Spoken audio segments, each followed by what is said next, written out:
You're listening to Parenting Our Future. I'm parenting expert Robbin McManne, author of The Yelling Cure and founder of Parenting for Connection.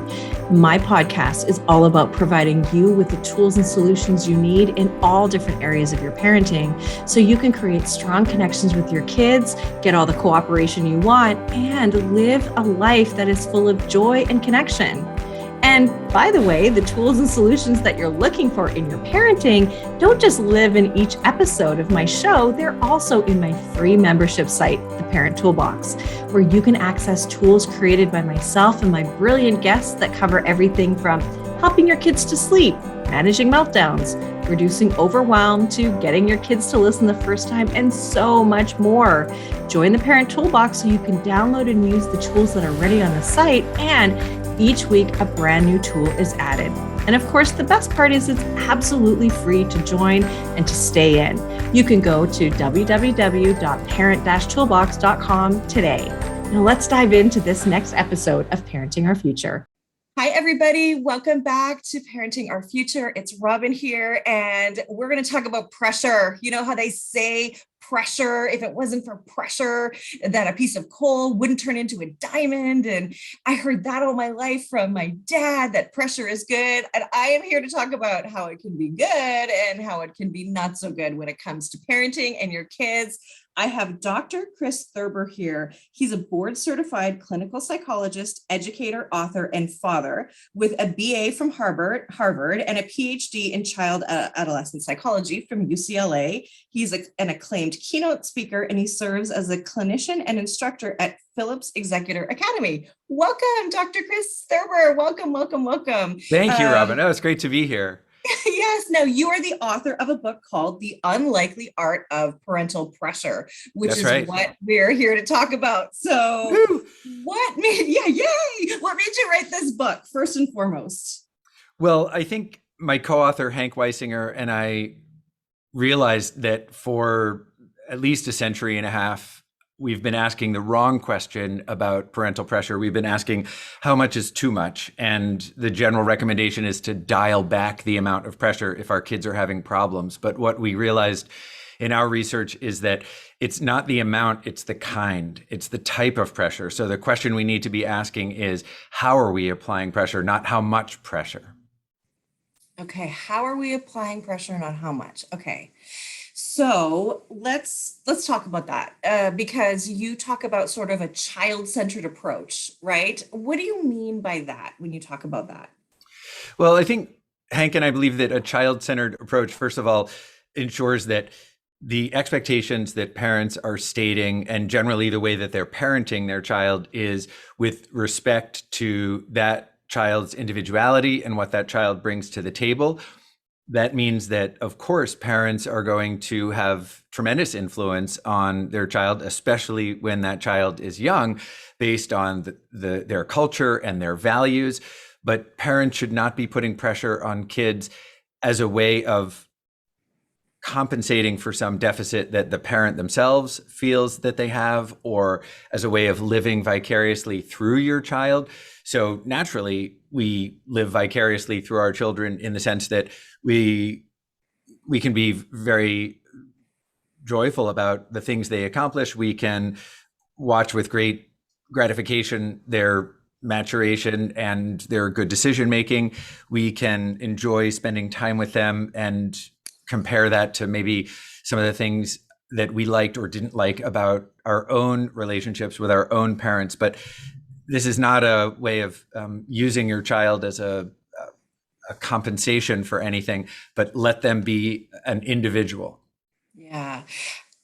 And it's not that easy, right? Because we do have dreams for our family, for our kids. We see our friends grow their kids up and what they're doing. And like, that looks good to me. I'd love it if my kids did that. And, my husband and I, so as Canadians, and everybody who listens knows that not only am I just a Canadian, we play hockey and my boys play hockey. So yes, like the stereotypical hockey mom here, but both my boys stopped playing hockey. So my husband loves hockey, is a hockey player, did really well as a youth in hockey and, all that good stuff. coaches the kids, and then they both stopped playing. And at one point, my one son stopped playing mid-season while my husband was the coach, and so my husband had to continue on, coaching the team without our son in it. Anyway, so the whole point is that it's hard because you get invested in that stuff, right? And it breaks your heart a little bit, doesn't it? It does, and I think I don't know, for example, the circumstances under which one of your sons needed to stop playing mid-season, but what I would say all parents can strive for is praising the effort rather than the outcome. And that way it's building your child's character rather than adding to the trophy case. Not that academic, athletic, and artistic achievements are not worth recognizing. Of course they are. But I think the message that parents need to be giving to kids is character-based, not achievement-based. So as I said, praising effort rather than outcome. And it is, as you pointed out, quite difficult, yet not impossible. And Hank and I worked really hard in The Unlikely Art of Parental Pressure, since both of us are parents, to not sound glib or arrogant or say something that we hadn't tried ourselves that we knew worked. And also to use some humor and recognize that the things that we may strive for as ideals as parents are just that. We're always making mistakes. We're always learning from those mistakes. And we can always be striving to be a better parent on Tuesday than we were on Monday. But it is difficult, but so achievable. And I think my experience of writing the book was being a bit surprised that the modifications we were recommending, the modifications that I was making myself as a parent, learning about unhealthy pressure, were not enormous. They were enormously beneficial, but it wasn't a sort of, I don't know, paradigm shift in how I was parenting. I can't really change my personality or my approach in some fundamental way, but how I deliver messages and the way I respond to my child's distress changed because of the research I did for this book. Okay, so can we break it down? What is good pressure? What is bad pressure? So when we feel that a narrow outcome is the only successful outcome, and we feel that the stakes are really high, that can be experienced as unhealthy pressure and impair performance. So what's ironic is we can all remember times, and for you, this may be in a hockey game, when in the final seconds of the game, with a tie score, somebody, scores the winning goal, or it's the game 7 of NBA finals and somebody sinks a 3-pointer in the last second. There are those rare instances where in an extraordinarily high pressure situation, somebody's performance is memorably amazing. But most of the time, and this is not just Chris Thurber speaking, this is statistically supported by research, most of the time, even elite athletes' performance in a high pressure situation where success is very narrowly defined, right? You're going to either make this next basket or not. And the stakes are really high. It's not any game, it's the championship game. Performance is typically not just average, but below average. So this is the message for parents to understand. They may be putting pressure on their kids thinking, if I press just hard enough, or maybe a little bit extra, their performance will increase. The opposite is true. If you're pressing in a way that makes your child feel there's really only one outcome that you're looking for, and the stakes are pretty high. I work in a high school, so classically in a high school, it's parents saying to their kids, look, you're very smart, you're capable of going to an Ivy League school, and not just any Ivy League school, but let's narrow it down to Harvard, Yale, Princeton. let's face it, if you don't get into one of those three schools, life is going to be more challenging. You won't have as many connections, and you won't make as much money or be as happy, whatever it might be.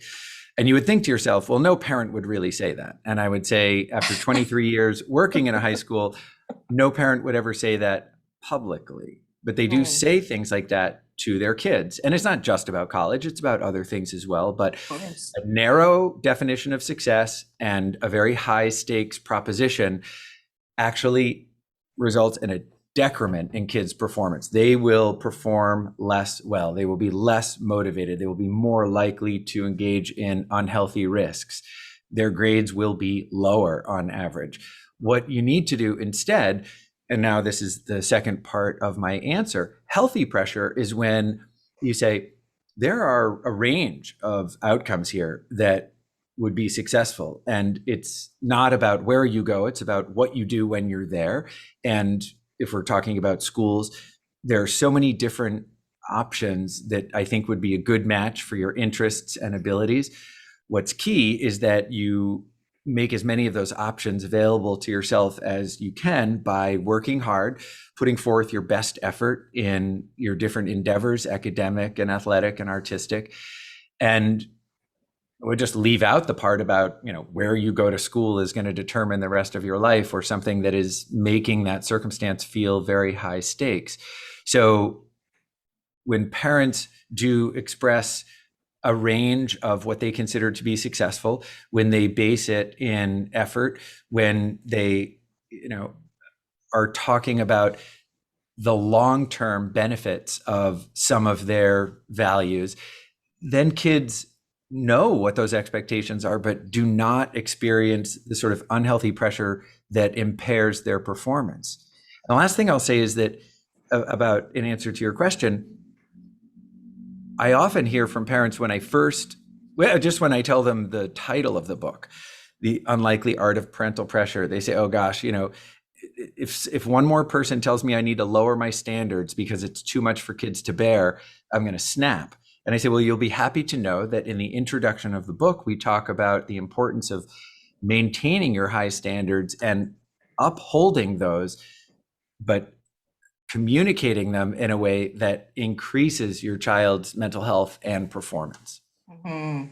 Well, because we can do a lot of damage when we have high standards and also don't listen to our kids, and also don't take into consideration their temperament, who they are, what kind of person they are. You can have an introvert, and there's nothing wrong with an introvert. And, I think that's the thing. That's sort of the trap in parenting, right? Is that we want mini me's, but that's not what we get. You get the kids you need, not the kids that you expect and that you want. And things do happen that derail the dream, if you will.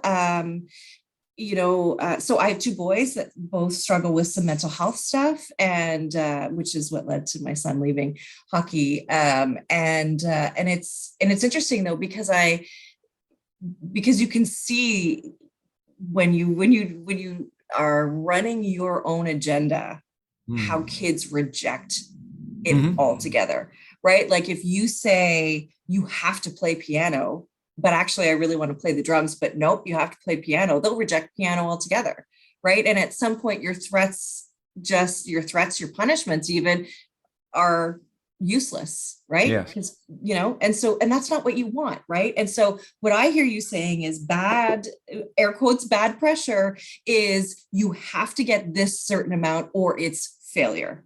Versus good pressure, which is, okay, look, I just want you to try your hardest, do your best. We'll celebrate you wherever you are. And this one option is not the only option. There's many, and there's many roads to success.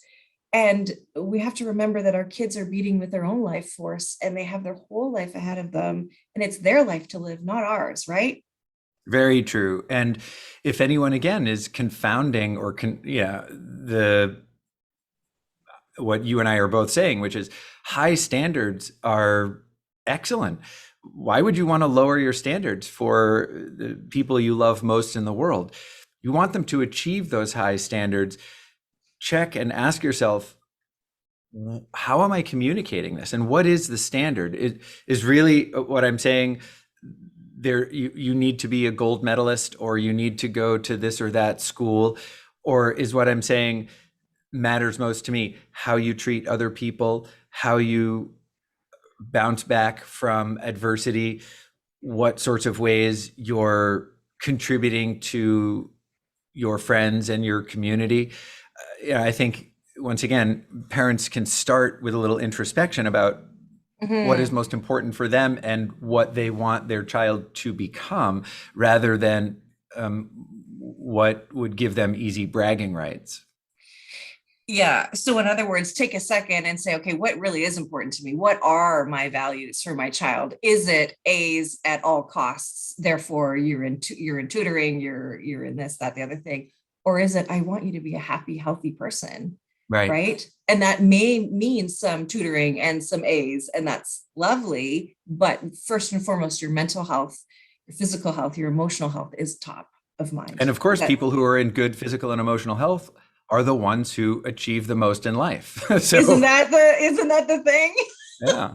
Yeah. And I think we have to remember we're living in a world now where the path to success is not the way it has been laid out for our generation, which is high school, then university, then your career. It's not so much that, because the jobs of tomorrow, we don't know what they are yet necessarily, right? The most in-demand jobs maybe are not even here yet. So yeah, that's a great point, Robbin. Yeah. Yeah. Thank you. Okay, good. I like that. Okay, so let's talk about this is hard for me to say, the 6 S's of effective praise. We might have already sort of talked about this, but this is from your book. And so I thought we would talk about this. Sure. Yeah. Yeah. So you mentioned some of them, but what Hank and I call the 6 S's of effective praise. First of all, these are generalities, but the more you can implement them, the better. Praise that is meaningful at increasing motivation and performance is praise that, first of all, happens soon. So that's the first S. You don't wait 6 months to tell them, or as an afterthought that you noticed something that they did. Second, that it's spontaneous, that it's unprompted. It's unusual that kids will ask for praise, but little kids, of course, will say, watch me, or what do you think? It's also really nice as kids get older and they're not asking for it so much, that you offer it and not wait for them to ask, what do you think? Maybe the most important S is that it's sincere. It really comes from the heart and isn't dished out as something formulaic. It doesn't have to be even lengthy to be sincere. You and I am sure have both had the experience of when we were younger, a loving caregiver looking at us a certain way with a smile or putting a hand on our shoulder, and that communicated everything about their pride and the praise they had for us.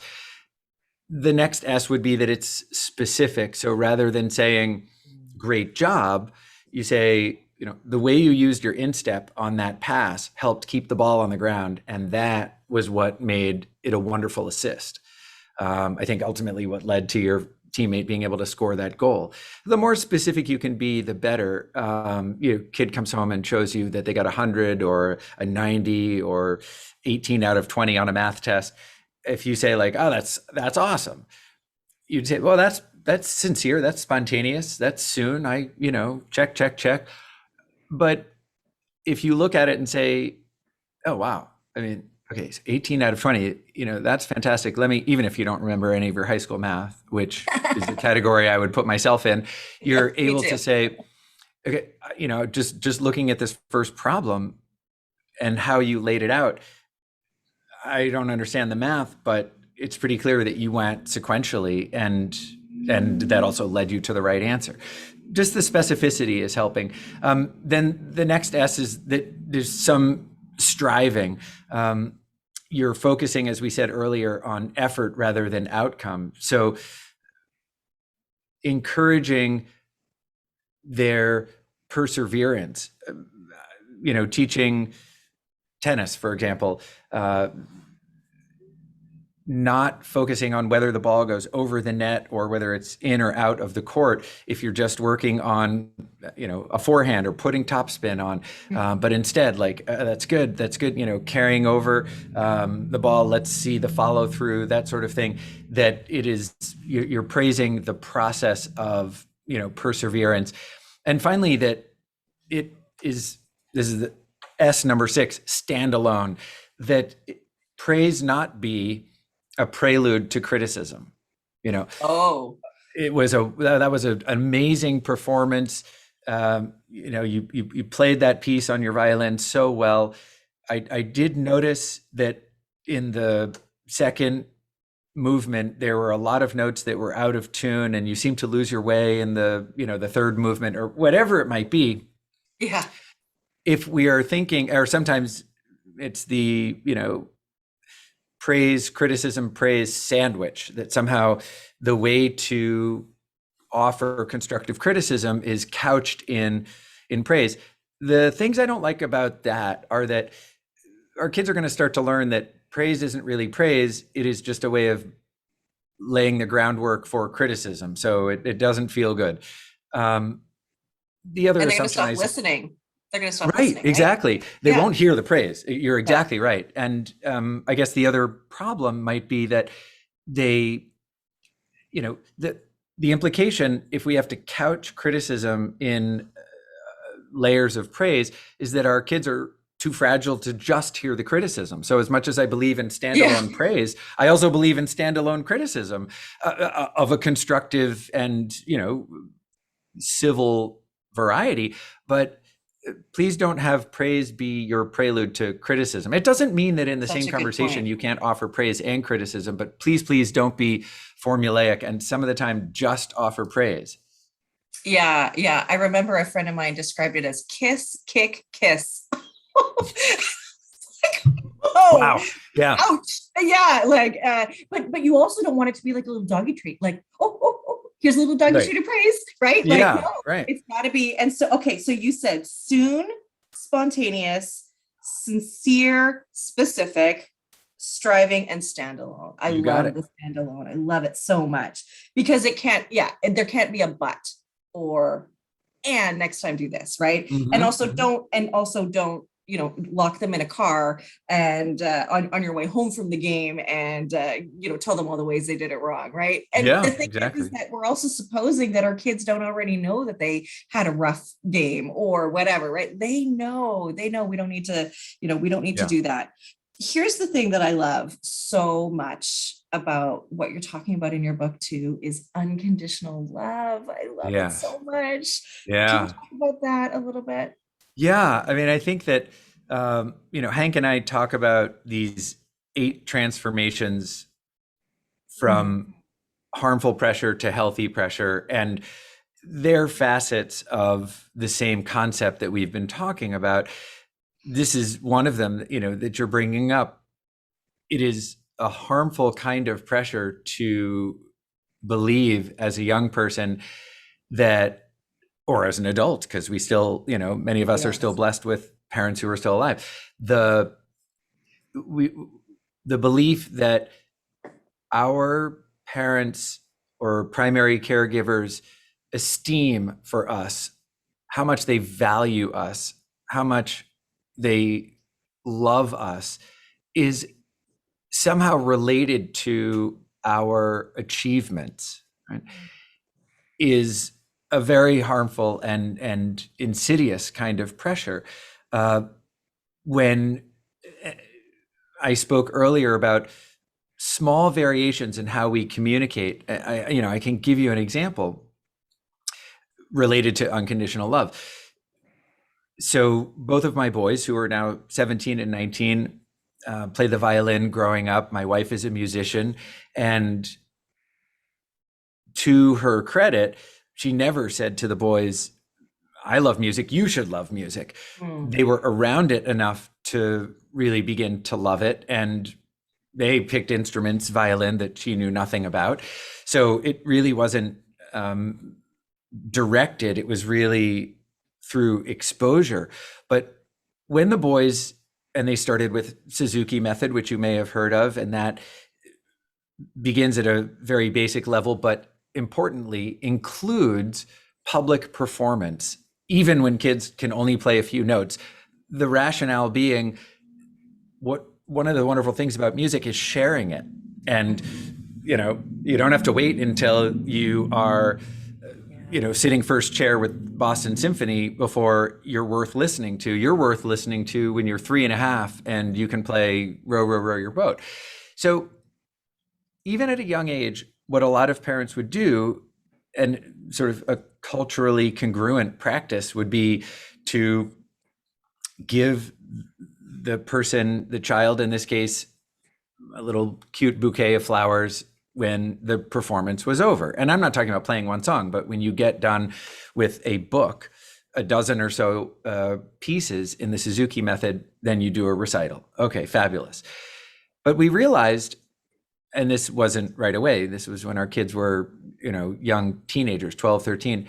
There's something about giving this bouquet of flowers at the end of the performance that's accidentally communicating the wrong message. And it's not so much a message of how much we love them, but the subtext might be, if you can get through this, if you play well, then you get this reward. I said, what we're really wanting to reward is the tremendous dedication it took to get to this point where you can do a performance. So I want to still give the flowers, which I think is fantastic, but I want to give them to our boys when they're in the green room half an hour before the performance, to say, I wish you luck. I hope this goes well. Mama and I are so proud of all the time you put into practicing, the expression that you're putting into playing. And we know that you'll look out at people's faces at the end and see the joy that you've brought to them. Here, is a symbol of our pride, I never thought of that. I love it. And when I say there's a variation, that's what I'm talking about. Did I go through a radical, tectonic shift in my parenting? No, I still love to do this sort of, non-gender stereotype thing of giving my boys flowers. But my wife and I changed the timing. And we never want, intentionally or unintentionally, to be communicating the message to our kids that how much we think of them and how much we love them is somehow related to their performance. They could go out and fall on their face and forget a bunch of pieces. We're going to love them just as much. And kids have to experience that, not just be told that. Yeah. And even if those flowers were for just the effort, it would be sort of sour if they did fall on their face, right? It would be like, oh, well, I don't want this now, right? That's a good point. Yeah. Okay. Yeah. I love that. That's really lovely. It's really lovely. And, one of the things that I think is the cost in all of this is not just, because you said something that sparked something, so I'll get to that in a sec. Is not just our kids, mental health well-being, when so much pressure, because they will reject us and so on, but it's our relationships that are at risk with them too. And relationship with our kids is vitally important. And I don't mean a relationship where they run the show, but a relationship that, we don't have our kids just for 18 years. Yeah. We want to be in a relationship with them for life. And therefore, when you say, and there's some of us that are lucky enough to have parents who are alive still, if those parents are still running their own agenda, we don't want to be with them as adults. We don't want our kids around them, right? So we've got to be careful all through this parenting life as it morphs and changes, just to accept what our adult children are also the decisions they're making, and not put pressure on them that it's not good enough or whatever too, right? So important, Robbin. And I think one of the transformations we talk about is to earn your child's respect, not incite rebellion. And really what we're talking about in that chapter relates to your comment, not being too invasive. Many of us can probably think of an example of a mother-in-law, could be a father-in-law, but coming to our home as an adult child, and they're telling us how to parent or how to load the dishwasher or how to do this or how to do that. And it's an example of what you're describing, this kind of tragic, it may not be rebellion at that age. It will definitely be rebellion as a teenager. But when we are invasive in that way and not respecting the autonomy of our child, it's detrimental to the relationship. And the harmful pressure is you've got to do it this way. And again, it's a very narrow definition. This is the way. There's only one right way to load the dishwasher. I mean, you do whatever you want, but it is, we'll be doing it wrong. So here's a challenge for anyone who's not yet, we're not talking about the adult parent-child relationship, but if you have younger kids, let's say between the ages of 2 and, 14 or 15, try some child-directed play. And a lot of your listeners will be saying, oh, I do that all the time. I ask my kid, what would you like to do? And they say, oh, I want to play checkers. And so we play a game of checkers. And I say, okay. But child-directed play, if they choose checkers, looks pretty different than most parents would do it. You would need to say, all right, where are we going to set it up? Kitchen table. And at that moment, if you say, oh, you know what, let's not do it on the kitchen table. Let's, the lighting here is kind of funny. And I haven't, wiped off the table from breakfast. Let's do it on the dining room table. Okay, do you want to be red or do you want to be black? I want to be red. Well, okay. I was going to say I wanted to be red, but I guess I can be black, right? Child-directed play is actually don't make any of the decisions. And of course, somebody is going to say, what if your kid says, well, we're going to play checkers, but not with these pieces. We're going to play with the kitchen knives. Like, okay, obviously, we're not talking about your child suggesting anything unsafe, but most parents don't realize how much they micromanage even recreational activities by inserting their opinions, by saying how something should go. When I first read about child-directed play and my boys were about 3 and 5, I thought, I can't not insert myself when we're doing the most unstructured kinds of things like playing Legos and not building anything in particular.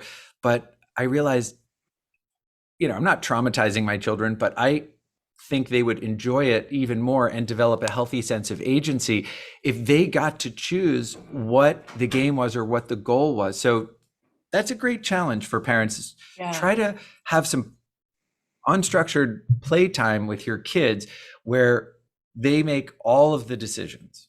Yeah. It's harder than it sounds. Oh, totally. I can see myself like twitching in the corner and just like do it.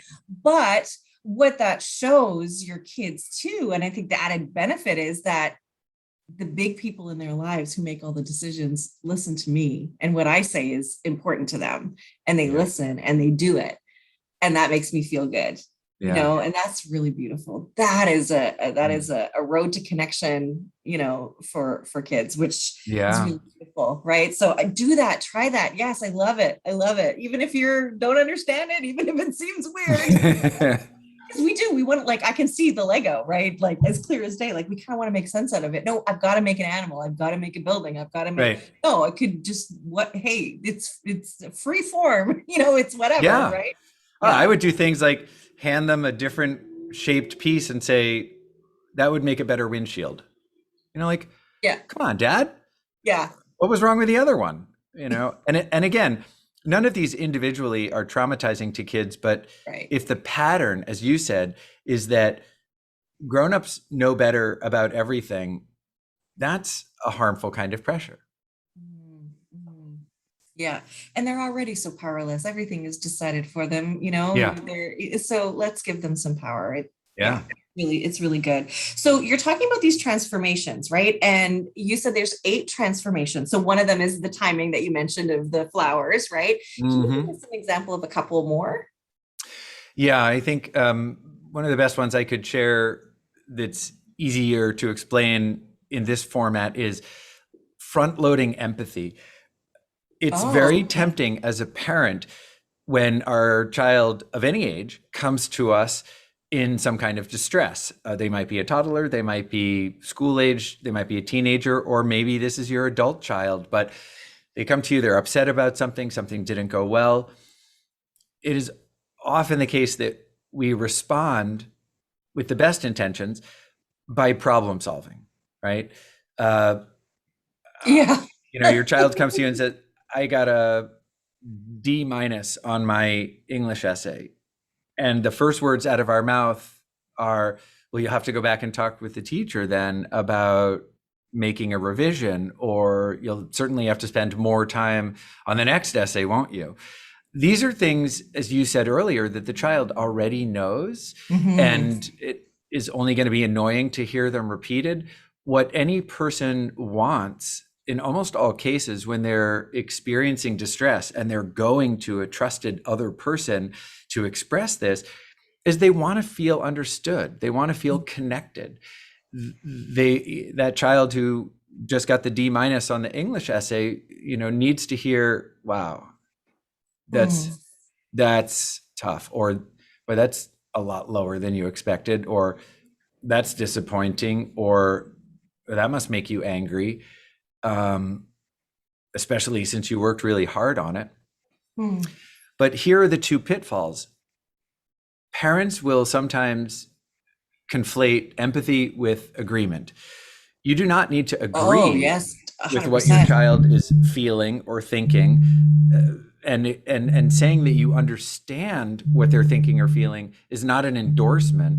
So your teenager might come to you and say, in tears,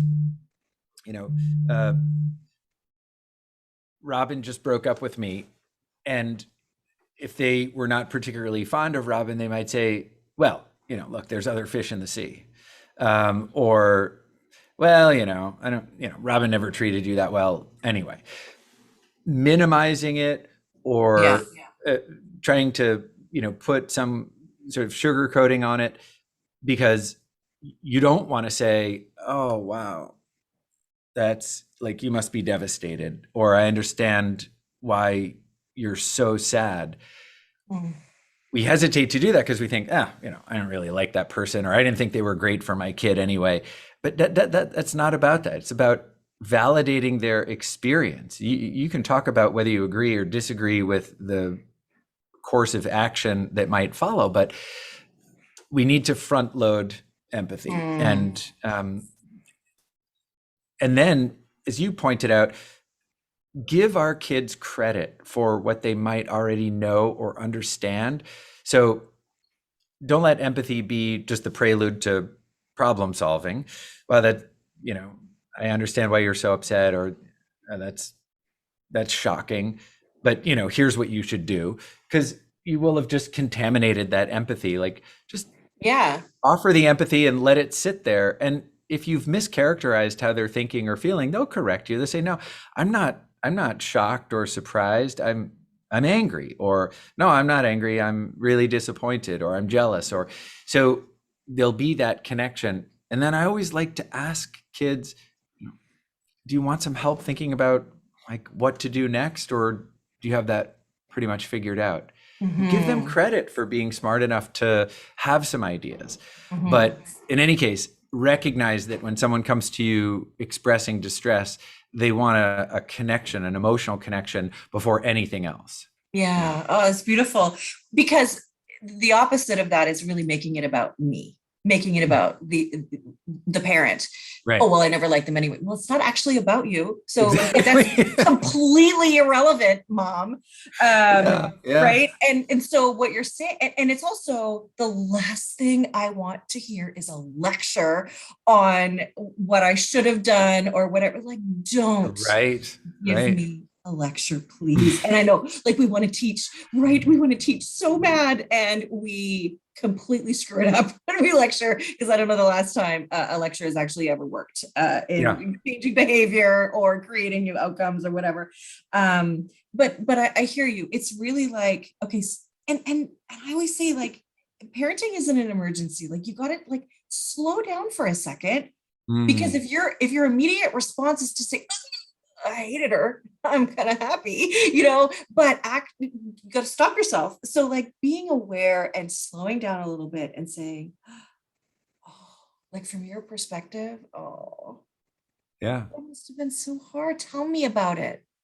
Tell me about it. So zip it. In other words, zip your lip and listen and ask too. Because you also don't want to go in and say, oh my gosh, you must be totally devastated, right? Because what if that's wrong, right? Just, oh my gosh.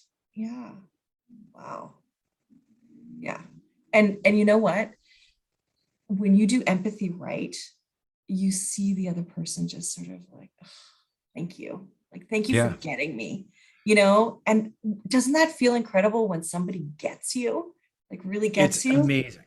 Oh. Well, there's another benefit too, besides that it nurtures the relationship, and that is neurologically, when we're anxious or angry or hurt, the part of our brain that regulates emotions, our limbic system, which is multiple structures, it shunts the part of our brain, our frontal lobes, that part behind our forehead that we need for hypothetical thinking, planning, abstract reasoning, and impulse control, things like that. In other words, we're better thinkers when our emotions aren't up in the rafters.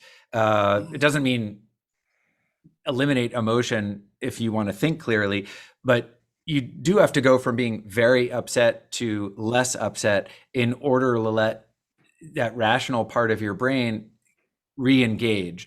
So another reason to not just respond to somebody's distress with problem solving is 9 times out of 10, they're not ready to do that kind of thinking. Exactly. So it's not going to sink in anyway. You're not going to get, if it's a teenager, you're going to get, that's a stupid idea, Dad. They're not afraid to say it to your face either. And then it's going to be, don't talk to me like that. And now you're completely off whatever caused them distress.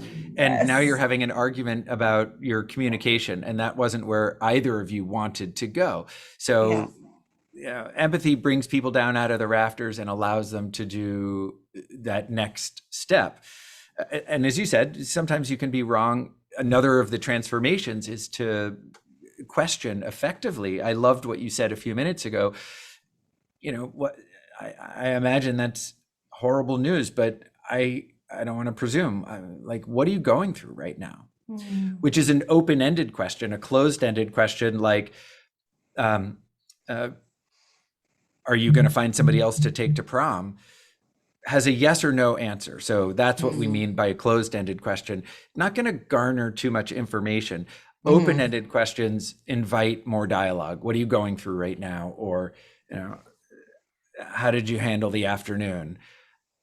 Those are better questions when it comes to reducing harmful pressure. And again, are you going to uphold high standards? Of course. If the conversation leads to, are you going to retaliate against this person or not?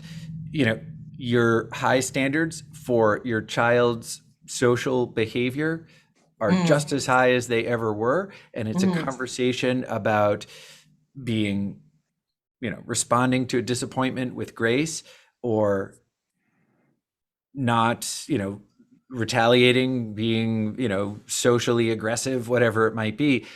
The high standards are as intact as they ever were. But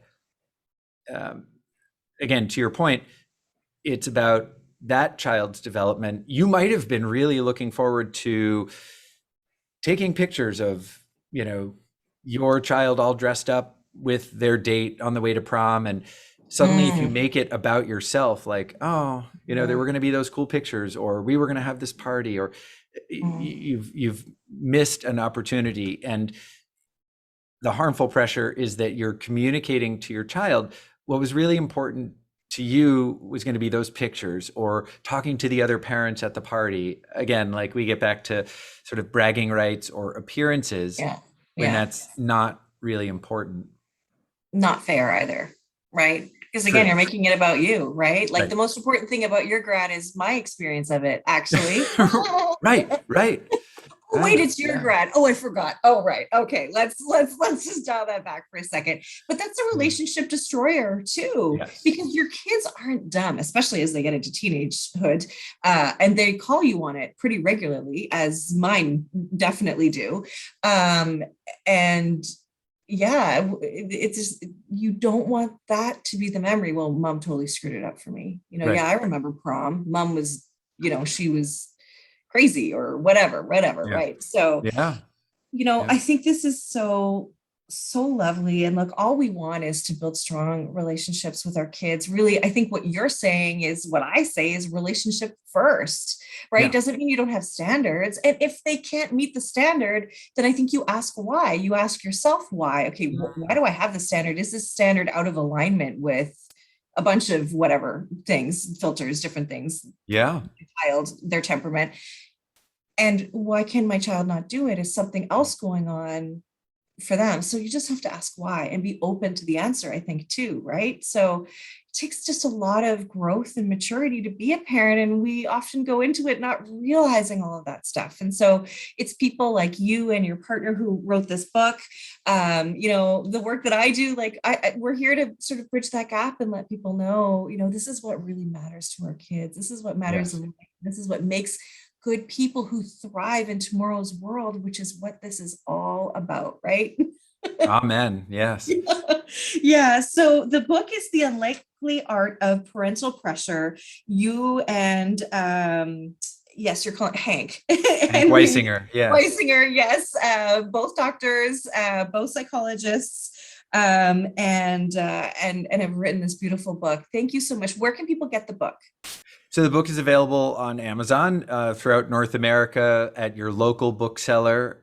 It's published by Hachette, but it's available anywhere you get books. That's so great. And you have a special item for our toolbox, which is exclusive insights from your book for the Parenting Our Future listeners. So that will be in the Parent Toolbox. Yes. Yeah, thank you. You're welcome. I'm excited. And I encourage your listeners to offer feedback to Hank and me, to share their stories and let us know what questions you have. We want to keep the dialogue going, just as we have had a wonderful dialogue today. Okay, well, that's great. I go live on my page every Tuesday on Facebook. So I'll ask that question to the people that show up as well. And we'll continue to have this conversation because I think that's great. That's really important to be able to have that conversation with parents who are in the thick of it, right? Indeed. Yeah. Wonderful. Wonderful. That's great. Well, thank you so much, Chris. Thank you for being here and for sharing this vital information for us all. You're going to make us all better parents. And that's just what we're here for. So thank you so much. You're welcome. That makes me feel good. Thanks for having me as a guest.